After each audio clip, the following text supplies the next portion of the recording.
What is consciousness?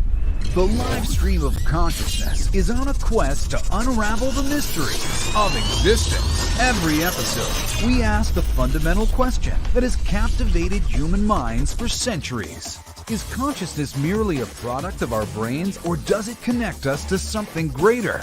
Explore the very fabric of our thoughts. Don't miss a moment. Expand your awareness and tap into the boundless potential that resides within you. Welcome to the live stream of consciousness.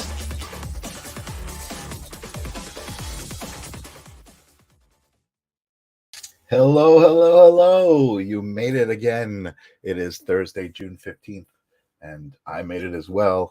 Here we are at the live stream of consciousness. It's good to see you guys out there, guys and ladies and folks and people and humans and things. But I'm excited to be there. What's up, Ninja Kitty? Good to see you as always.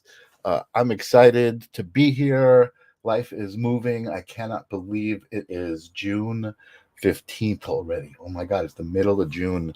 I feel like it was just what happened 2020 and whoa, Jesus. Anyway, don't want to get distracted. I am excited tonight because I have a guest on my show who I met on the other show, The Fool's Journey, and he was an awesome dude. It was an awesome conversation, and you guys know how much I love awesome conversations. Yes, we are in our happy place. I thought of a whole bunch of clever stuff to say, like right before I got online, about the people who are watching now, and then the people who are watching in the what's it called, the replay. And what's up, William Conway? Good to see you, my friend.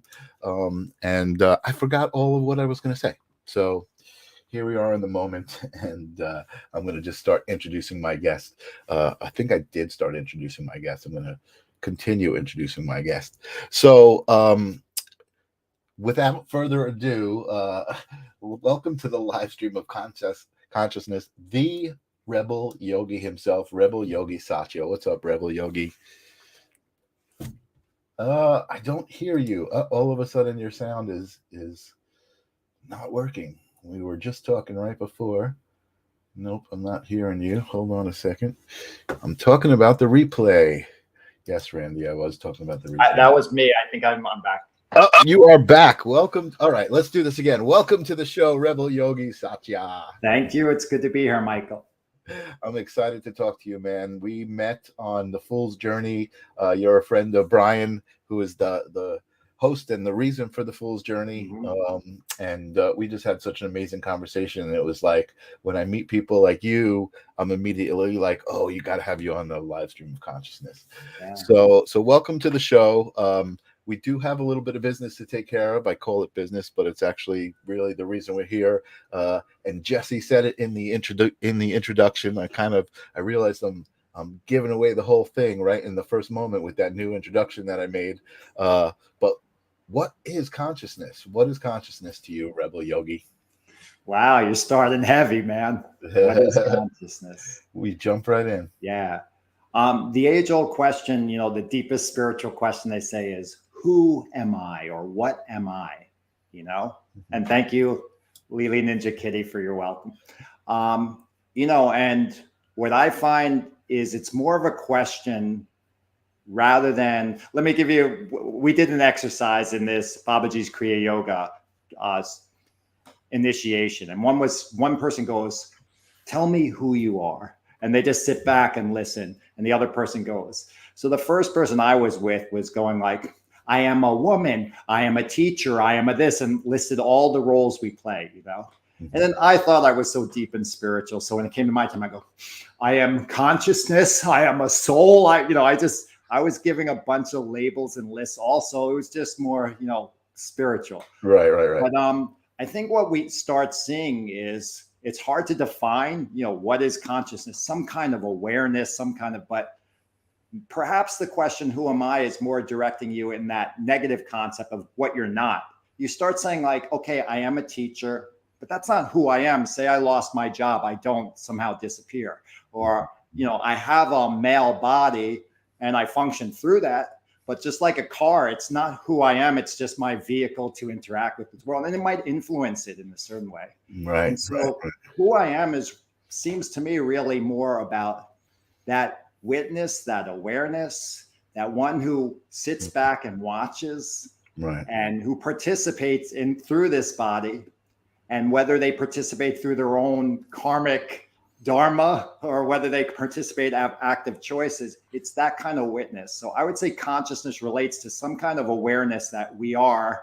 We are. What's after that? What we are? It's just we are. I am. yes, consciousness. 1,000,000%, and that's kind of like the Eckhart Tolle take on the who is the I behind the I? Who am I? Well, who's even asking that question, right? Yeah.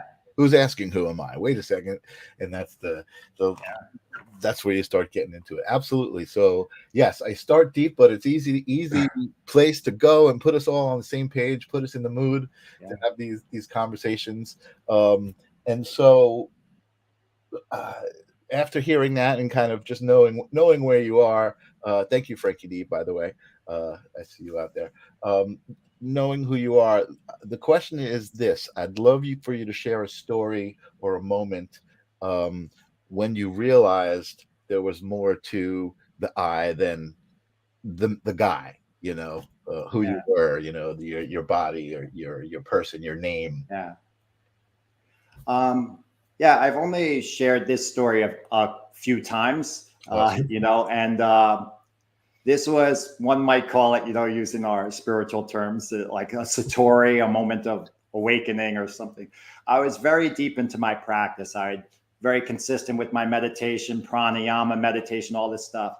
And at a certain point, through these initiations through Babaji's Kriya Yoga, which is a big part of my practice, each day there's different pranayamas to do each day. But at a certain point, I became much more aware of just the one watching this. So my body would continue to do this patterning of a breath or this meditation, what it's focused on. But I was more aware of, like, from a distance watching this happen. And then then in the midst of that, I'm walking my dog and I have to mail a letter and I'm on a street corner. And suddenly I just have this awareness of, again, this grand, like, witness consciousness where I'm like, it doesn't really matter what I do physically. Like, I just am, And I was not frozen, but I was on that corner for a moment. And then I was like, so then I had to physically will myself, okay, what am I going to do? I'll go to the post office or whatever. Right. For about a week or so, this awareness stayed with me. And I remember this felt kind of dramatic to me, but it's when I went to a movie with someone, and you know how movies are designed to really pull you in to yourself.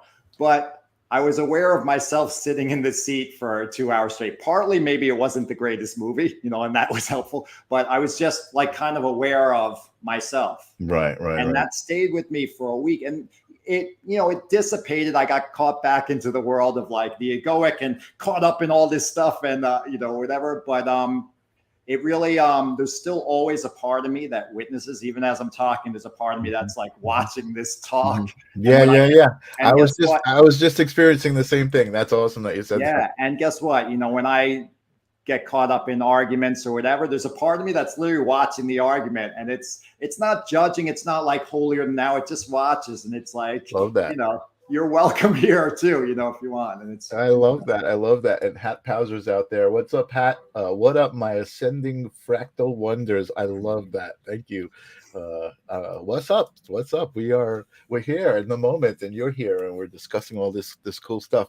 Yeah, that's so you'd say almost like an out-of-body experience, kind of like. I would say, though, one thing also that's different, because I know some people, even talking with Brian, Brian had some, I remember maybe it was one of his first podcasts, the Wizard of Oz or whatever, and he had some really, his teacher was guiding him, and he went to a place and he picked stuff up, and then when he comes back, those objects are in his pocket. Like, that's the most amazing story, man. When he told me that story, I was blown away. Like, he was his mentor took him physically, like, okay, we're going to New York, and he closed his eyes and opened his eyes, and he was in New York, and physically, and that's just such an amazing story.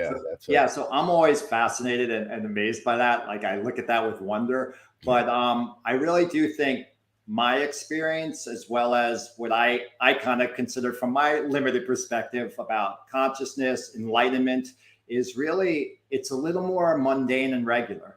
Like while I was having that experience, and that seems different than being totally identified with this body and my role, right. I was still functioning. But I was more connected to that flow. It's like when I teach yoga, I really don't need to plan so much. It's just like what the stories that need to come through. And life felt a little more easeful in that way. So it's a little more like regular, I think a lot of us are thinking like enlightenment's like winning the lottery and now I'm fully and nothing bothers me. But there's a book by, I believe, Jack Kornfield, a Buddhist teacher, says, after enlightenment, the laundry, or after awakening. Oh my God, that's great. I love that. It's so true. It's like you could be as enlightened as you want, but unless you're not three-dimensional, you're still three-dimensional. You know what I mean? And it's like, yeah, totally. So Venus is out there saying good evening, and what we're like teleporting. She's talking about the story. We're talking about Brian. Also, Hat is asking who is Brian. Brian Lahr is the Wizard of Oz, who we do a show on Monday with, the Fool's Journey, a tarot show, and that's who we're talking about.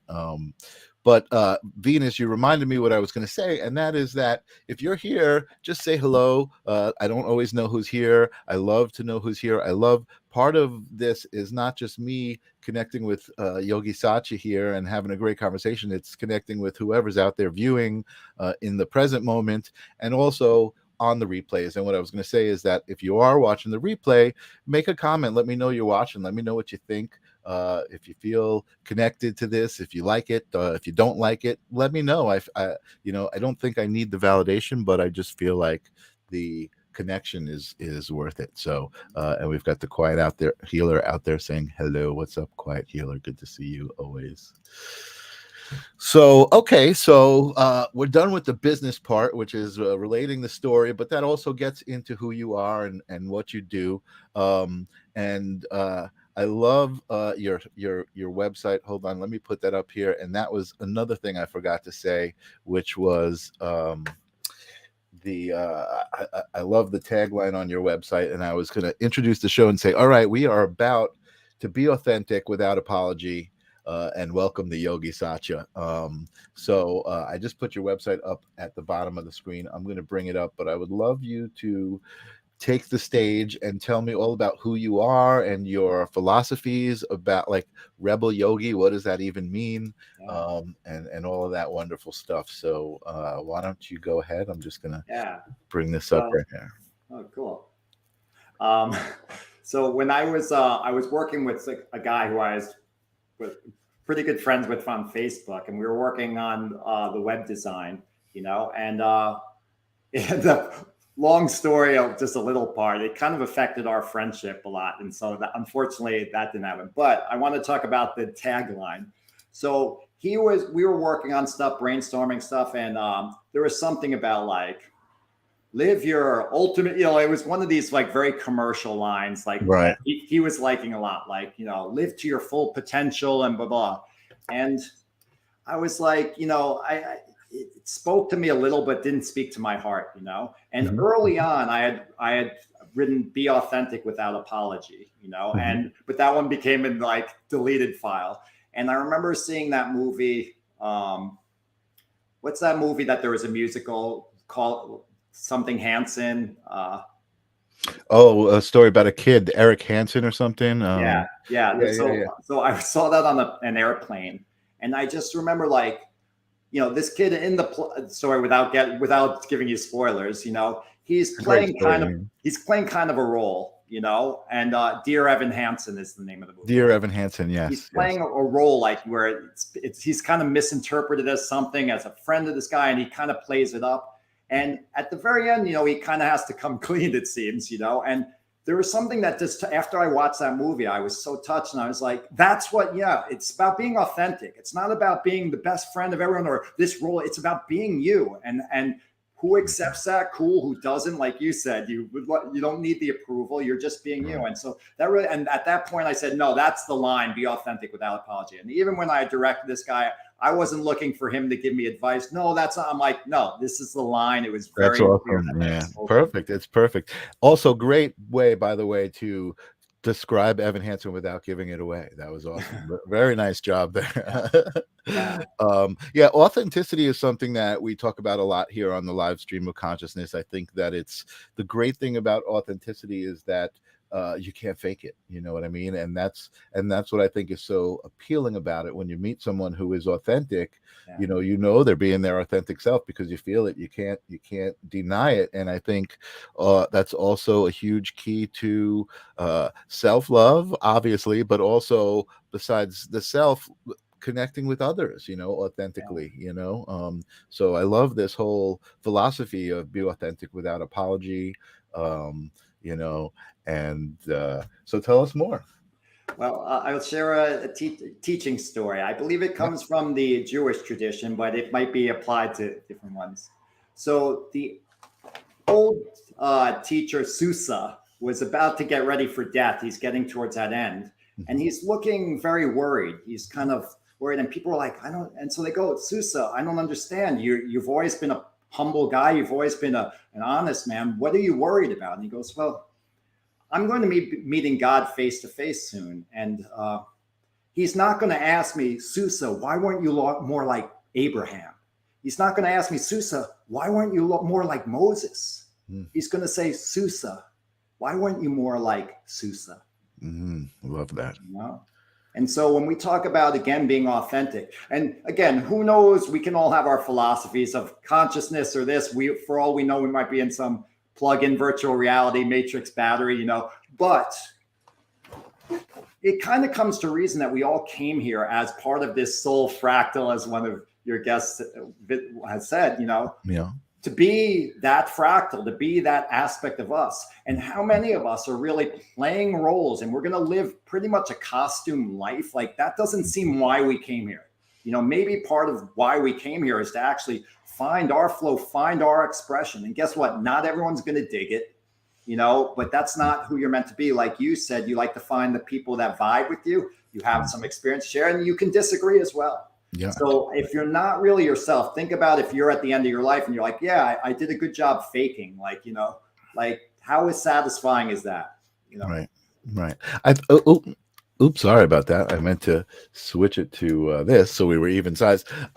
Yeah, I got to tell you how much I love everything you're saying, because I think it's the key to almost everything. Is understanding what that even means. Like I figured out along the way to self-love a couple of things, and that was one that obviously, when you don't have self-love, it's a lot of times about trying to be someone else, right? And you can never ever be someone else. But that's the beautiful thing, because not only can you never be someone else, but no one can ever be you. And that is what made me say, wow, no one can be me, and I'm here for a reason. You know what I mean? And it made me start to look at, why am I here, and what do I have to give to the rest of the fractal, to the whole collective, and I think once you realize that, all of those things that you were talking about, you do start to, you raise the vibration, of yourself, of those around you, of the collective, and you're kind of on that path. I feel like I don't know many people who have gone along this path of the spiritual path. I don't love the terminology, but I don't know many people who have turned around and gone back. It's like, once you know certain things, you can't unknow. Yeah. The mystic Osho said that every piece of grass is valuable to the whole. It's like, if without one piece of grass, everything would be different. Now, you and I are not going to notice necessarily a difference, but I would like to expand that to all of us, that without any one of you watching this, or any one of us, things would be different. All the people you interact with, things would be different, And I know, like, some people get into such a funk where there can be even suicidal or even commit suicide, and they're not thinking about how they're affecting others because they're in a hole. And, I'm not blaming or whatever. I'm just, but you don't understand that when you leave, you're going to affect so many people that care about you, so many people that would think, how could I have been more present? How could I, and we have you've heard of 6 degrees of separation. We have so many degrees that we're connected with that, Totally. That's why when even people use terms like karma, like, oh, it's his karma, it's my karma. I'm like, I shouldn't get involved. That's his karma. It's like all our karmas are so interspersed that you can't really separate it as like, I'm an isolated being. That in a way we're one being all having these little different experiences. Agreed 100%. And I'm sitting here thinking as we're talking, it's like, I love these conversations. That's why I do this show. That's why I have people on the show like you. And I'm like, am I creating my own echo chamber? Am I like disservicing myself here by just purposely surrounding myself with this? But like I said, and I'm just thinking out loud here. Like I said, kind of once you go this direction, you can't go back, and so I feel like making the connection just I don't like the term validates, even though that's what it does. It validates the collective, and I do feel like each show I kind of connect the collective, right? You and me are connecting. I got to do it this way.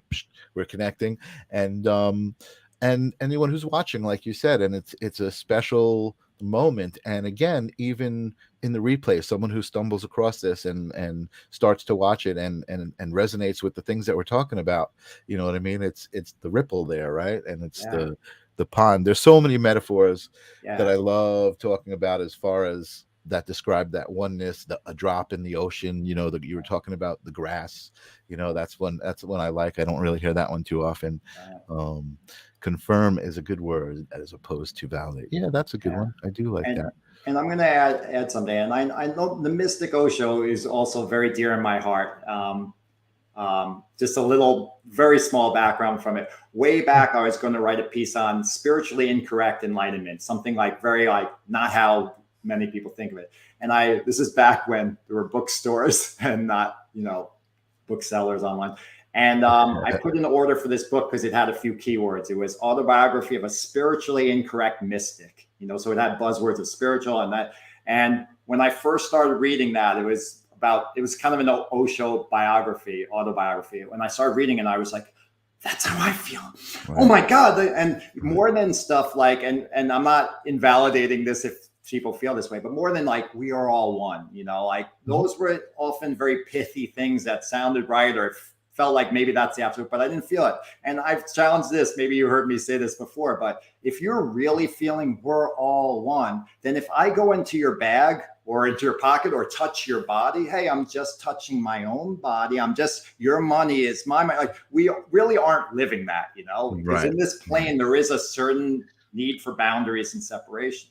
But I really had this real connection of like feeling like vibration of that truth, So I hear that when we feel that vibration, we get pulled to that. I think I just saw the other day, Andrew Tate, love him or hate him. I think the guy's a boss. He owns his confidence and he says his things.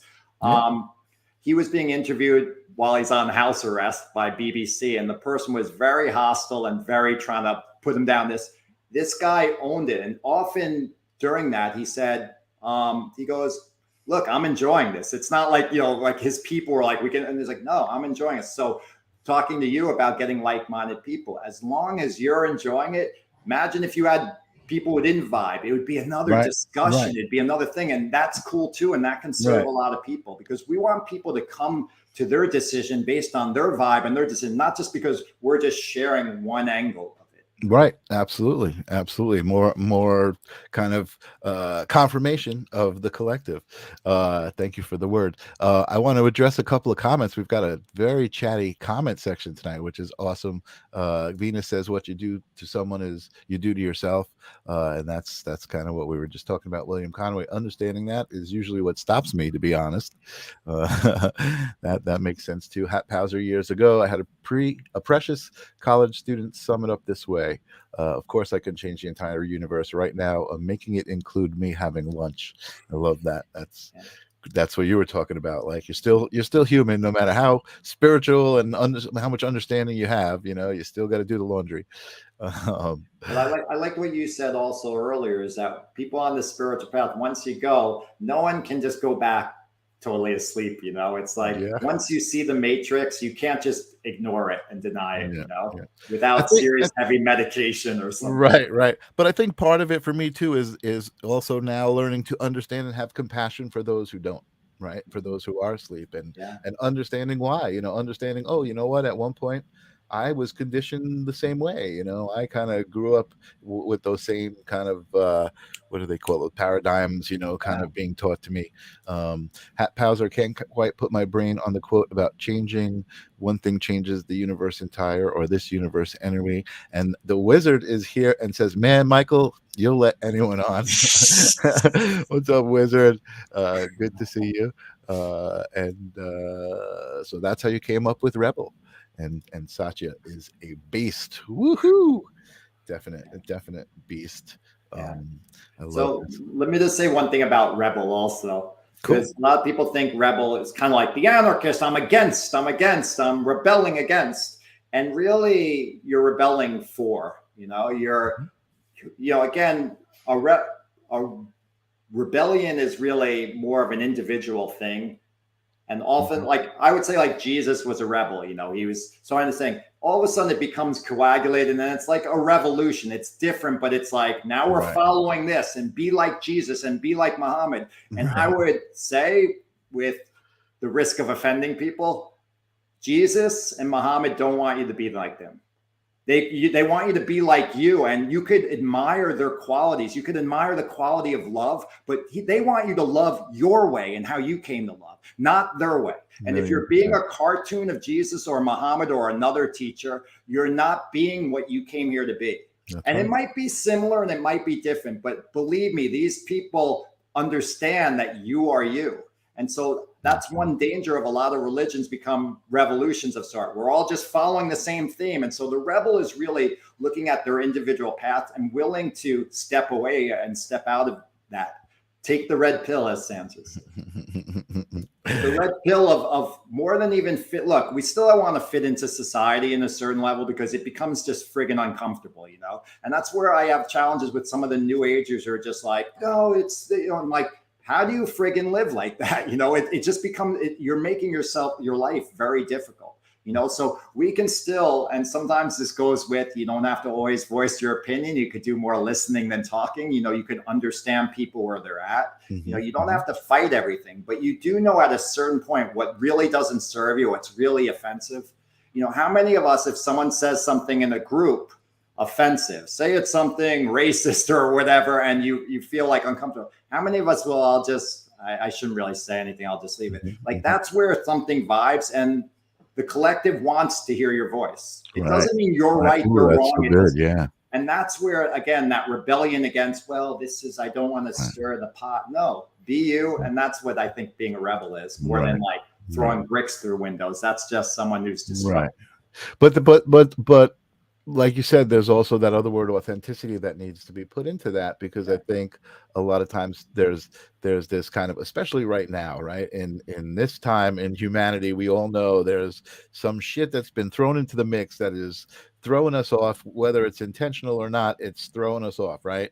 And part of that is being offended by everything, right? Everybody's offended by everything. Everyone's like, oh, but it's not that they're offended by everything. It's that they're looking at somebody else. They're looking outside themselves at something someone else is doing, and it's not what they would do. And, they feel like they need to voice it. So I'm going against what you're saying a little bit, but it's because it's been, I think, what's the word I'm looking for? It's not exaggerated. It's been, oh my God, when you take advantage of a weakness, what is that word? I can't think of the word for it, but I think it's intentionally taking advantage of the conditioning of people and being used as a divisive tool. Right. To make us fight with each other and to make us not connect with each other. You know what I mean? You're talking about rebelling on a way to connect us together and say, hey, let's talk about this for a second. Why do you feel the need to say that? You know what I mean? Yeah. I think that's an important point, Michael. What you said, the goal is not to be right and put someone down or say this guy's an idiot. That the goal is to actually connect. Yeah. And so by the way, I saw your guest said stir the pot. I definitely like stirring the pot, but my goal is not to hurt people, you know. And so I do think there's times to speak up, you know. But again, most people, stirring the pot is not necessarily a bad thing, right? If you don't stir the pot, it'll coagulate, right? Yes. You got to stir it every once in a while, right? But I'm going to say that many of us offer our opinions or our frustrations just out of our own ego thing. Like I have a guy I'm actually friends with. I see though, like some of his posts on, you know, one of the social medias, and they'll be like, you know, this package was late today and this, and I'm just curious, like, why are we sharing this? You know, like, I don't necessarily tell you like I had a good shit today, you know, or whatever. Like, it's not really neat. So I'm curious, a lot of this, you know, stuff about why we're sharing. And I will say about the hypersensitive, hyper offended thing is, you know, this is just like yoga. Why are we doing these postures? Yeah, to open up the body, to get some flow and energy going, to become.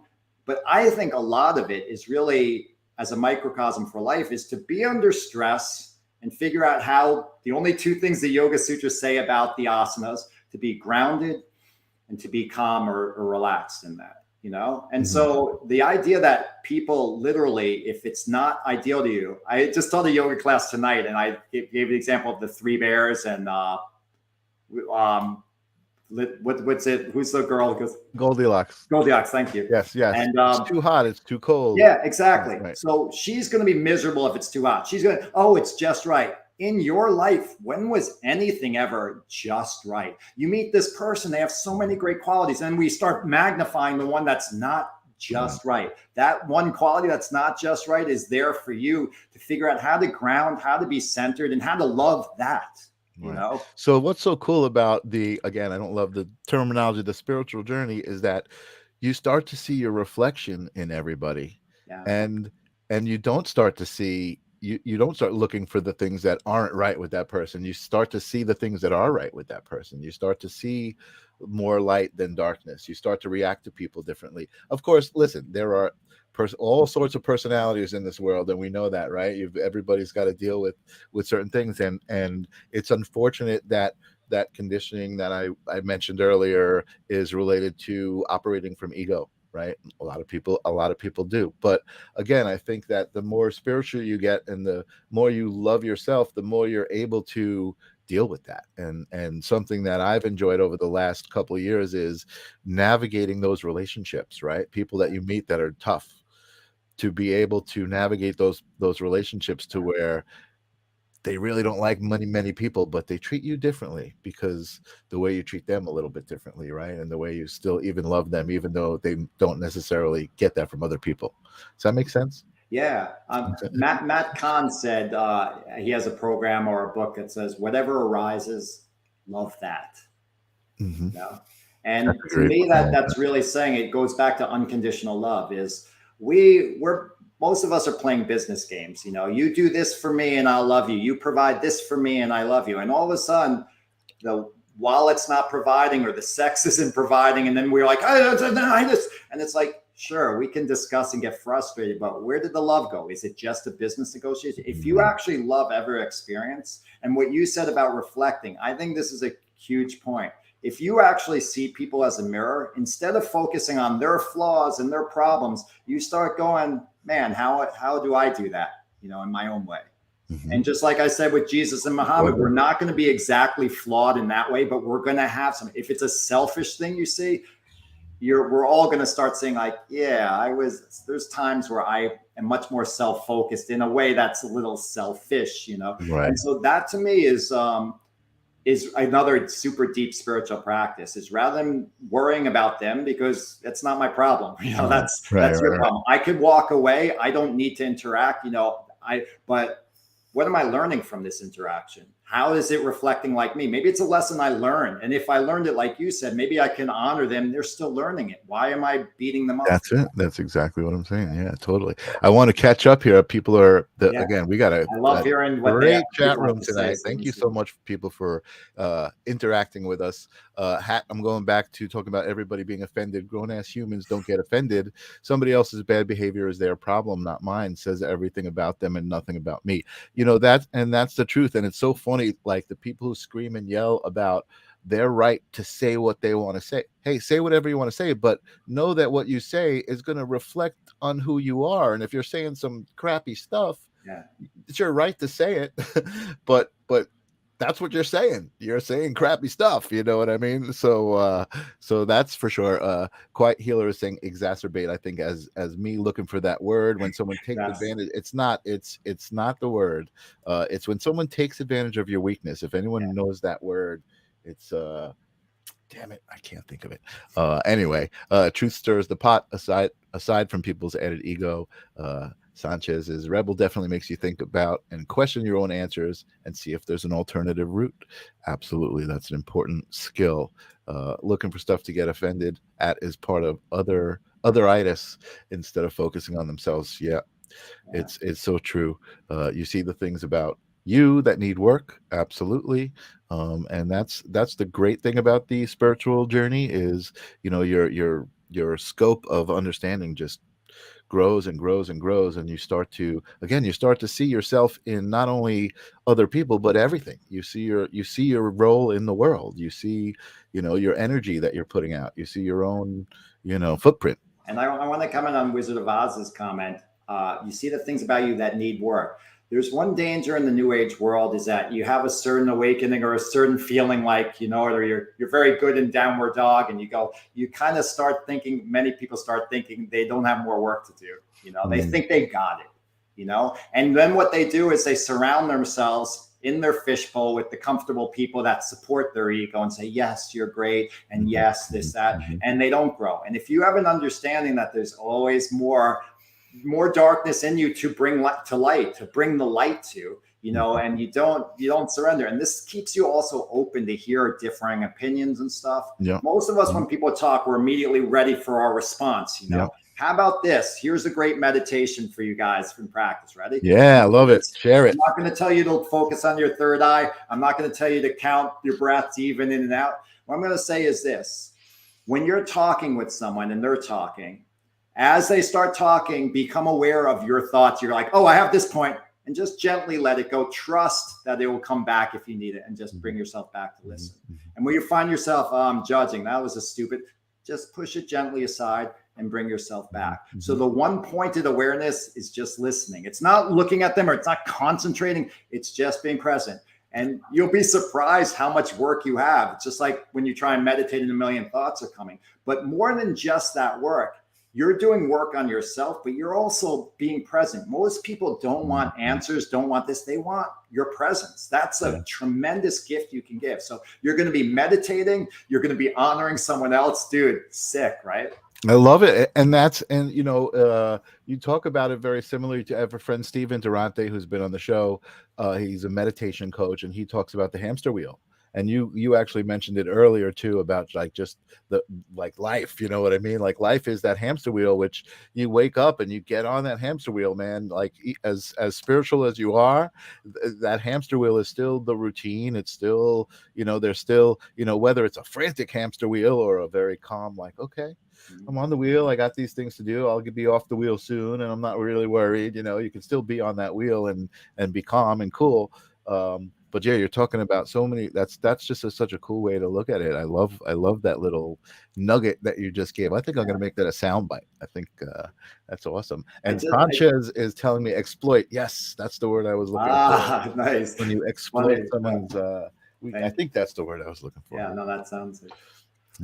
I just taught a yoga class tonight, right before this podcast, and one theme was that start observing which postures, which movements start feeling less at ease for you. You know, it might not be like total tension, but it might be less. Mhm. And see if you can find that thread between it, that it's almost like your final shavasana. Can you imagine moving your body and the whole time you're still connected to that center? Now, definitely some postures are going to provide more muscle tension and whatever, you know, but by doing this also, we're becoming aware of where our attention is. What things in my life cause me more tension? Yep. Maybe it's politics. And if I have a discussion with politics, I find myself, no, but this, no, you know, and so now I'm aware, okay, this is the thing. How can I relax in this posture of politics discussion, you know? And this is where we can kind of think. Now, I'm not saying your goal is to just be bland and like you have no emotions or excitement, you know, but when you start feeling out of control and stuff, that's like addiction versus enjoying.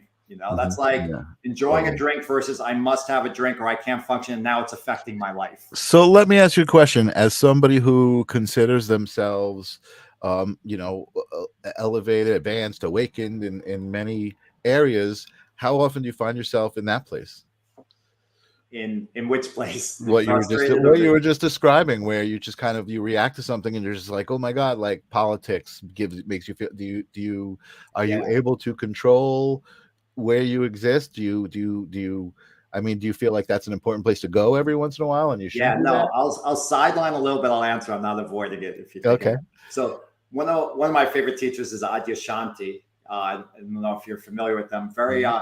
I was very immersed in Osho. I remember reading about 40 books by him, reading about 15 books for him and against him, you know, people going to his ashram in India, going to different groups, meditating, doing all these things, you know. Adyashanti was a nice balance for me because Osho's very hard-hitting, push you, make you uncomfortable, do these things. And Adyashanti is a little more like, you know, don't worry about it, you know. If you're slumping, don't worry. You don't have to be like meditate like that. Right. But he said in an interview, they asked him like, do you kind of, you know, I would say he's enlightened. Do you ever have your moments of, you know, and he said, he calls them Velcro moments. He would say, it's almost like every now and then, you know, the computer has its problem and I find myself pulled into it. But what happens is I can quickly kind of get out of it. I don't necessarily have to, I don't think he had to do techniques or whatever. He just could see the identity and pull apart. So I would say that my attachment sometimes holds a little longer, you know?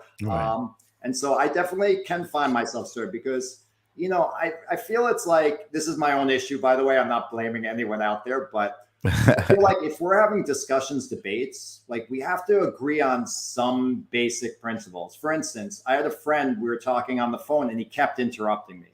I was going to contrast BLM, Black Lives Matter, with the Black Panther movement. And I was sharing something. And he goes, but no, it's different times again. I go, just let me finish. And I'm like, let me finish. And he kept not letting me finish. And I got very frustrated. I'm like, all right, I'm not talking. And we kind of disconnected because on the basic life thing, we have to have basic understanding. So my frustration sometimes happens is when we dissolve like our own free will and thought and logical, you know, logical intellect, you know, and sometimes it frustrates me. I'm like, I don't get it. Like just an example, and I will bring politics up, you know.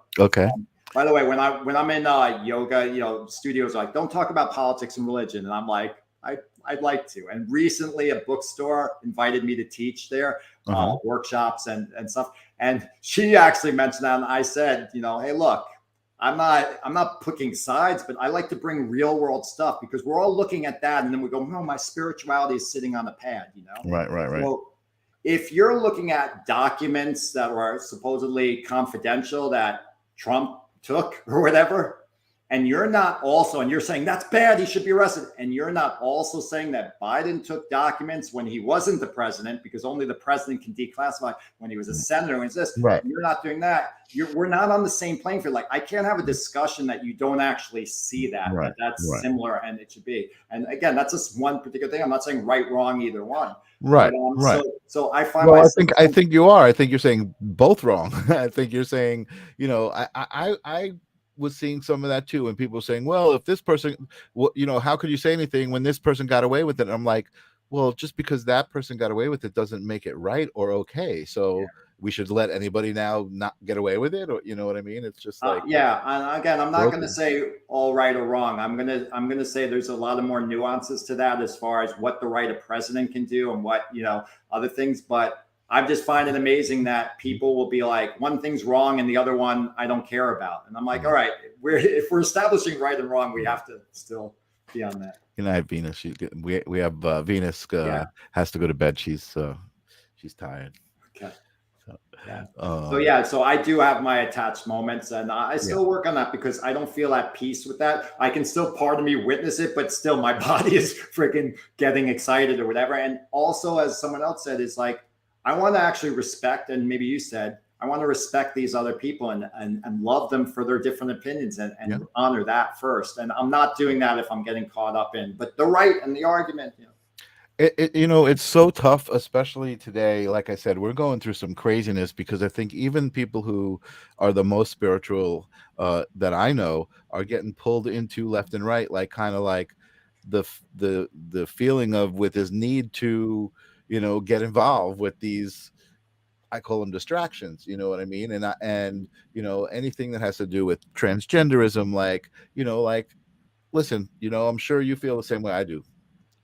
You got to get through this world the way you got to get through this world, you know what I mean? And we all got to get through, right? So I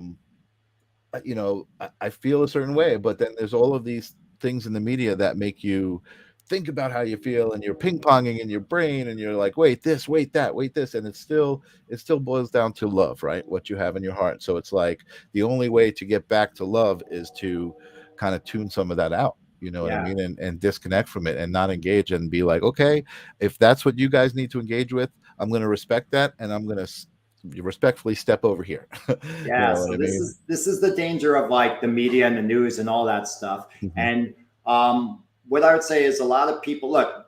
I was given the name Satya in India, and it was there was a naming ceremony. I was like, I don't need any more names. But in my head, I said the only name I would be into would be Satya, because that means truth, and truth has always been important. I didn't tell anyone. Then they go, your name is Satya, and I was like, wow. And but truth has always been important to me. Now there's two levels of truth, relative reality and absolute reality. Mm-hmm. Relative reality, we go, that's a lie, and that's that. But absolute still goes back to who am I, and am I being that? Is this me? Is it not me? Mm-hmm. So when we can still engage in the media and look at that and stuff, because some people, again, spiritual, like, no, I don't want anything to do with that. I'm saying it's actually good to, like a difficult yoga asana, it's good to play with that and see where you can keep yours. If you can't, if it's becoming like your cell phone, use your cell phone. If it's becoming, now I can't put it down and now I'm spending hours on that, okay, that's a problem. Maybe I need to pull back a little more. Right. But I really do think spirituality has to break out of the studio, out of your cushion, and incorporate all this stuff. And there's spirituality in politics. It doesn't mean we just are wearing robes and namasteing to each other. Right. But it means, again, how are you bringing that spirit of love into your discussions, your debates? I fall short on this at times, but I really think without bringing the challenging issues to us, that's really going, let's go deep and dark and stir the pot. And can we still stay love? And like, I remember, even with a client where we disagreed with something, I'm like, to me, our relationship is much more important, Right. And if we can't have these discussions without one or two of us getting upset, maybe it is not worth having the discussion. Right. But I would love to have these discussions. Yeah, no, and I agree 100% with you. I'm definitely not saying, what you're talking about earlier. I'm not saying like, oh, that made me uncomfortable, I'm just going to be quiet. I'm not saying that. I'm just, it's a difficult time right now, and Sure. and there's a lot of ways to navigate, and we all need to, accept that my way to navigate is not necessarily the other person's way to navigate, and period. That's it. You know what I mean? And obviously with the idea that we all need to navigate together. If someone's way to navigate is just knocking everybody over and killing everybody, then that's, obviously you're not just gonna be like, all right, kill me. You've got to navigate. I got to let you navigate. Then you're like, no, fuck you. I want to navigate too. Yeah. I think that's the first F-bomb ever on the show, by the way. Wow. I hope I was a good inspiration. It was a good inspiration. You've inspired the rebel in me. And I didn't want to get too much into politics, but I do want to acknowledge your quote about deregistering to vote, and then you were done, and then obviously you like RFK. Rogan just dropped a 3-hour podcast. I have been watching a bit of it. I usually stay very, very far away from politics. I think that whole system needs to be rebuilt, and even anybody who's in it, even if they're good and they have a point, I think maybe they should lead in a different kind of system. You know what I mean? Not the same kind of system. So I want to mention something about politics that's not about politics, really. Yes. It's about us. Sure. Yeah.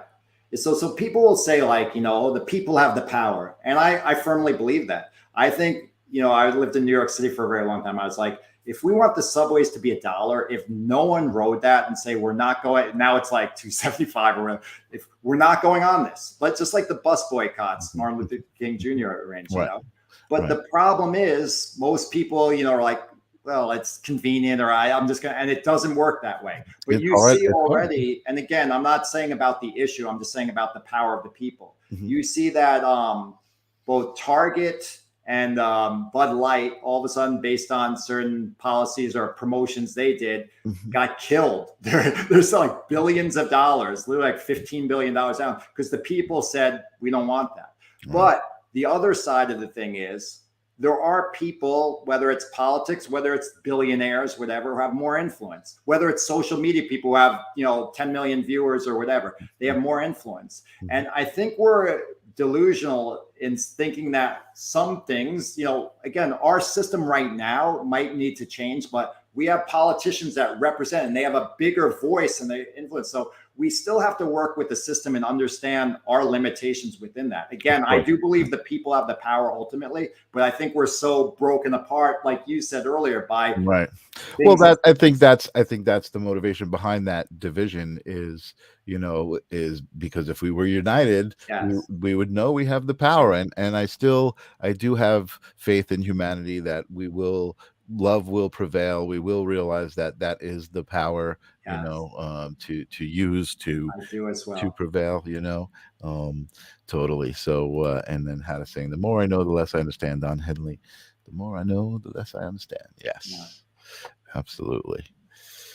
Awesome. We also have so much work on ourselves to do that. Remember, if you're getting too distracted and stuff, and you're not doing the work on yourself, you're missing something. I think we can juggle both. But I still always come back to that work is really our work is to do. And I think, even, that, again, I'm not big on the terms, but light worker, I think there's a lot of people who are realizing how much you get from helping other people, like when you're a healer, every time you interact with somebody, you're healing yourself and you're healing them. And right there is a great little microcosm of you're healing the collective right there, just a little bit, you know what I mean? And now you've got two souls that are out there that are a little bit more healed, and it's just that ripple effect. And, I just, Ho'oponopono, it's a Hawaiian,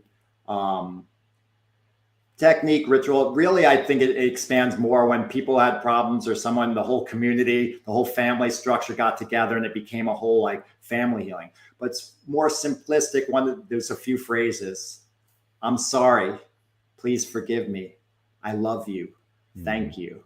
And I remember watching one of these guys who were promoting this and talking about it. And they would call that clearing. You're clearing.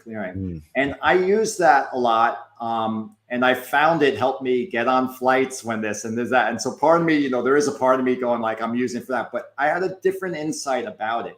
I really did feel it was clearing a collective, that everyone around me, whether it's at the airport or whatever, everyone around me has things they might feel sorry for. And by me putting that I'm sorry into the energy, it's almost allowing them to have some relief in that.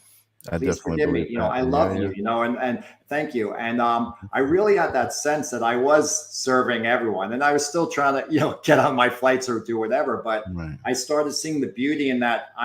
When you heal others, as you're saying, you're helping everyone rise. Yeah, I love that. I love that. What a great story. We got to wrap up in just a little bit. I want to be cognizant of the time. but I would love, people seem to love on the show when we do like kind of demos or we share exercises or things like that. Do you have something like simple offhand that you can share with us that will bring people to just a little more peace, a little more relaxed, a little more able to cope? Like, let's say, something's frustrating and they need to, like, what's your count to 10 advice? Like, Yeah, frustrating and stuff. I was teaching a yoga class tonight, and when I go, okay, now do the sequence on your own. Don't worry if you mess it up or whatever. And what happens is, and I go, don't look around either. And what happens inevitably is someone will then look. And so there's a belief system that I must be right, or I must do this right, or somehow my self-worth is less. And, and I'm saying, if you're at peace and doing your own postures, who gives a shit, And so in a way we can, in the moment, take a breath is a good idea. Our nervous system works when we're fight or flight. The breath is a little higher intense. It serves a purpose, fight or run or whatever. When we're more chill, the parasympathetic system, our breath is slower. And so that can actually directly affect your emotional system. And so there is something about taking a breath, and I wouldn't even say in with someone else, see if you can create some gaps rather than responding. Someone goes like this, and you go, oh, but you see if you can actually pause. I watched an interview with Elon Musk, and again, love him or hate him. There was one part I just was so fascinated about. He literally waited like 10 plus seconds before answering. And he was just like, the person asked him, and that sounds like nothing. If I just wait here for 10 seconds, I won't necessarily do it, but it's like, it's great. I love it. And it was a long time. And I didn't think he was necessarily playing game. He was literally, from my perspective, just finding how he wanted to. Yeah, absolutely. Most of us are thinking out loud. We're figuring out the word. Right. He was processing, and he wanted to be accountable. And I felt that, just like I said about Andrew Tate, I felt that's a boss move. It's not a manipulative. Like, we'll mimic it because we mimic Jesus, Muhammad. We'll go like, okay, I'm going to pause now that much. I'm saying take that time and own it. So if you're having a discussion, you're getting bent out of shape, see if you can create some more gaps, some spaces just to watch and listen, and that can pull you back, and watch your breath and just breathe a little slower. And that can pull you a little back from. I love it. I love that. That was great advice. Perfect answer to my request. So tell me, I loved having you here. You're amazing to talk to. I got to have you back. If you'll come back, that would be awesome. I'm sure we can find another hour to talk about stuff. When I connect with people or enjoy people, like I have some clients that I just feel like I'm hanging out with friends, and we're doing the work, but we're enjoying each other. Like I feel this. I also love the people writing in their messages and seeing that. I love it. Right? It's great. I love it. But now you made me forget what I was going to say. What was I going to say? Oh, I was going to say, so people are watching from all over the country, all over the place. But in case anyone is local to you, tell us where you're at and how people can connect with you. Or even if they're not local, how can people connect with you other than rebelyogi.com, which is So tell you honestly, rebelyogi.com got created, and I didn't even something, there's a phone number on there that doesn't work and stuff like that. It better to, if you want to get in touch with me, at Instagram, there's Satya Yoga Teacher, Satya Yoga Teacher. You can send me private messages or straight. Oh, not Rebel Yogi Satya at the regular Instagram that you have? Well, you can do that one. That one's more radical. I actually created Satya Yoga Teacher when I had to have an Instagram for a yoga studio, and I didn't want them to see all my radical thoughts and stuff. I just thought that would be too much for them. But you can go Rebel Yogi Satya. Let's do that. Rebel Yogi Satya. Well, no, I think I just got it in here. Okay, that one's good too. At Satya Yoga Teacher. So now this is the uncensored, authentic. No, this is not. This is the censored. This is more the chill one. This is the censored rebel yogi. If you write me a message there, I'll pat and say you're from Michael's show. I'll give you the other one as well if you want that one. If you're in the New York area, I teach in Hoboken area and around Jersey City, Hoboken thing. It's real close to New York, right off New York City, right off. Pop in a couple of stops on the PATH train. You're welcome to come as my guest if you're on this show. If you saw this video, come as my guest. So send me a message and I'll be like, cool, come in. You know, Wow, my show doesn't often get to offer free stuff. That's yeah. very cool. Yeah, I will be teaching more workshops and other things and have more online offerings as well. So that is coming. I just taught a workshop last Sunday, had someone film it. We got to edit it and all that, but there are going to be more offerings I'm going to have. Cool. I think, you brought a couple of people in with you, but I think there are a couple of people here who are experiencing for the first time who are resonating with your vibe. So that's all good. And for the people who who've come with you, who are new, who haven't been here before, I have this cool bell here. It's like the subscribe bell on YouTube. So if you are new and you subscribe and you tell me in the comments, I ring this bell out loud. I try not to ring it as I move it back and forth off my desk, but that's my gimmick. I have like a little IRL gimmick in real life. You tell me you subscribed, and I respond in real life. But it's been amazing talking to you, man. I'm going to put you in the green room and sign off for the night. But we will definitely have you back if you'll come, and yeah, just have a great one, and we'll talk to you soon. And I just want to share one final thing with anyone watching. Please do.